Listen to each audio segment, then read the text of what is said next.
few moments later. Masuknya bangsa Eropa ke Asia Tenggara.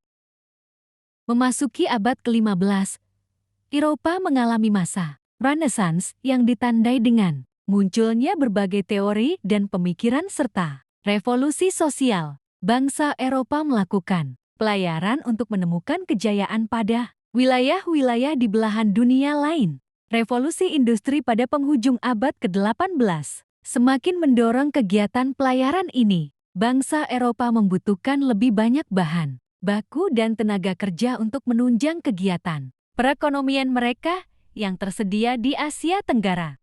Asia Tenggara adalah sebuah kawasan yang mencakup Indocina dan semenanjung Malaya serta kepulauan di sekitarnya. Sebelum kedatangan bangsa Eropa, Asia Tenggara telah dikenal sebagai jalur pelayaran internasional. Kronologi kedatangan bangsa Eropa di Asia Tenggara. Pertama, Indonesia. Pada tahun 1579, Inggris di bawah pimpinan Sir Francis Drake singgah di Ternate kemudian terus ke Pulau Jawa, sebelum akhirnya berlayar meninggalkan Nusantara. Cornelis de Houtman tiba di Banten pada tahun ke-1596. Pada tahun 1598, para pedagang Belanda yang dipimpin Van Veere datang ke Indonesia. Belanda mendirikan VOC, Verenigd Oost-Indies Company pada tanggal 20 Maret tahun 1602 untuk melanggengkan kepentingan kolonial di Indonesia sekaligus menyaingi firma dagang EAC East Indies Company milik Inggris. Kedua, Indocina, Vietnam, Laos, Kamboja. Pierre Chonai dikenal sebagai orang pertama dari Prancis yang berhasil mencapai Hindia Timur, tepatnya di Aceh. Prancis kemudian berlayar ke arah utara dan mendarat di Kepulauan Vietnam. Wilayah Vietnam bagian selatan 1880 dan utara 1886 yang berhasil dikuasai kemudian disatukan dengan Kamboja dan Laos. Wilayah ini disebut sebagai Indochina dengan Hanoi sebagai ibu kotanya. Ketiga, Filipina. Sebagai konsekuensi perjanjian Saragossa, Spanyol hengkang dari Maluku dan menuju ke Filipina. Orang Spanyol pertama yang menginjakkan kaki di Filipina adalah Ferdinand Magellan. Miguel Lopez de Legazpi mendirikan pemukiman dari Pulau Cebu 1565 hingga Teluk Manila di Pulau Luzon. Keempat, Malaysia. Inggris mendirikan daerah koloni di Semenanjung Malaya pada tahun ke-1786. Sebelumnya, tanah Melayu pernah dikuasai Belanda pada tahun ke-1641. Traktat London yang ditandatangani pada tahun 1824 membagi kekuasaan Inggris dan Belanda. Kelima, Myanmar. Kolonialisme bangsa Eropa di Myanmar terjadi akibat kekalahan Perang Burma melawan Inggris pada 1824 sampai 1885. Myanmar dijadikan salah satu provinsi wilayah kolonial Inggris dengan Yangon sebagai ibu kotanya 1886. Keenam, Singapura. Setelah kedatangan bangsa Eropa di Asia Tenggara, Singapura menjadi wilayah yang secara sengaja dikembangkan oleh Inggris sebagai pelabuhan. EAC East Indies Company mendanai pembangunan tersebut. Raffles tiba di Singapura pada tanggal 29 Januari tahun 1819. Ketujuh, Brunei Darussalam. Penjajahan Inggris di Brunei dimulai ketika James Brooke menduduki Sarawak dan menyerang Brunei pada tahun 1839 sehingga Brunei kehilangan kekuasaannya atas Sarawak. Pada tanggal 19 Desember tahun 1846, Pulau Labuan dan sekitarnya diserahkan kepada James Brooke. Kebijakan kolonial Eropa dan pengaruhnya di Asia Tenggara. Bidang politik dan ekonomi, penetapan undang-undang. Bangsa Eropa enggan mematuhi peraturan yang telah ditetapkan oleh kerajaan-kerajaan di Asia Tenggara. Sebaliknya, mereka berusaha mengalahkan kerajaan tersebut atau membuat undang-undang yang harus diikuti oleh wilayah jajahannya.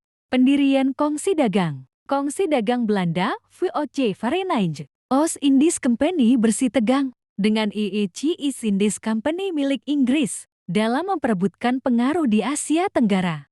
Bidang pendidikan, sistem pendidikan formal. Bangsa Eropa memperkenalkan sistem laporan, absensi, jadwal harian, dan pendidikan berjenjang. Pengajaran bahasa dan pemikiran Eropa. Sekolah yang didirikan Belanda di Indonesia menggunakan bahasa pengantar berupa Belanda serta Inggris. Sementara untuk bahasa pergaulan, digunakan bahasa Melayu atau bahasa daerah masing-masing.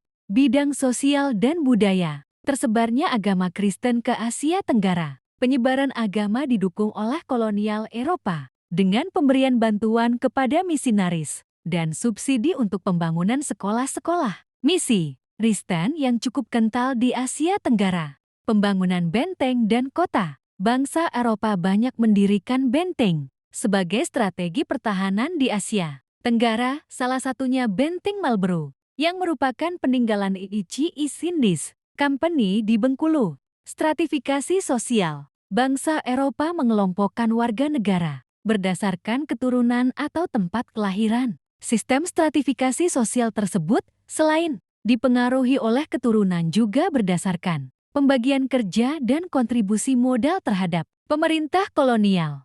Kedatangan bangsa Eropa dipicu oleh keadaan dunia internasional dan dalam negeri Eropa itu sendiri. Setelah Turki Utsmani menguasai perdagangan Laut Tengah, maka bangsa Eropa harus mencari daerah lain untuk mendapatkan komoditi rempah-rempah. Pandangan mereka tertuju pada dunia timur, termasuk Asia Tenggara. Penjelajahan bangsa Eropa ini didasari oleh semangat Renaissance dan keinginan untuk mendapatkan kejayaan di belahan dunia lain. Kebijakan yang diterapkan pemerintah kolonial Eropa menggeser tatanan nilai yang telah mapan di Asia Tenggara. Bangsa Eropa memperkenalkan corak pemerintahan yang berbeda, bahkan cenderung mengerdilkan wibawa penguasa lokal. Melalui pendidikan dan pergaulan, bahasa dan agama yang dianut oleh bangsa Eropa tersebar, bahkan dijadikan bahasa resmi dan agama mayoritas oleh beberapa negara di Asia Tenggara. Sejumlah peninggalan fisik berupa benteng, peralatan perang, dan tata kota masih dapat disaksikan hingga sekarang. Pada awalnya, kedatangan bangsa Eropa disambut baik oleh raja-raja yang berkuasa di Asia Tenggara. Mereka memandang bangsa Eropa layaknya mitra dagang. Namun akhirnya, terjadi benturan kepentingan antara bangsa Eropa dengan penguasa-penguasa Asia Tenggara. Beberapa poin penting mengenai masuknya bangsa Eropa ke Asia Tenggara sebagai berikut. Pertama, penjelajahan awal. Penjelajah seperti Vasco da Gama dari Portugal dan Christopher Columbus dari Spanyol adalah di antara yang pertama mencapai wilayah Asia Tenggara pada akhir abad ke-15. Mereka mencari rute laut ke Asia untuk memperoleh rempah, dan barang-barang mewah. Kedua, penjajahan. Pada abad ke-16, bangsa Eropa seperti Portugis, Spanyol, Belanda, Inggris, dan Prancis mulai mendirikan pos perdagangan dan koloni di wilayah Asia Tenggara. Mereka menguasai wilayah-wilayah ini untuk memonopoli perdagangan rempah-rempah, emas, dan barang-barang berharga lainnya.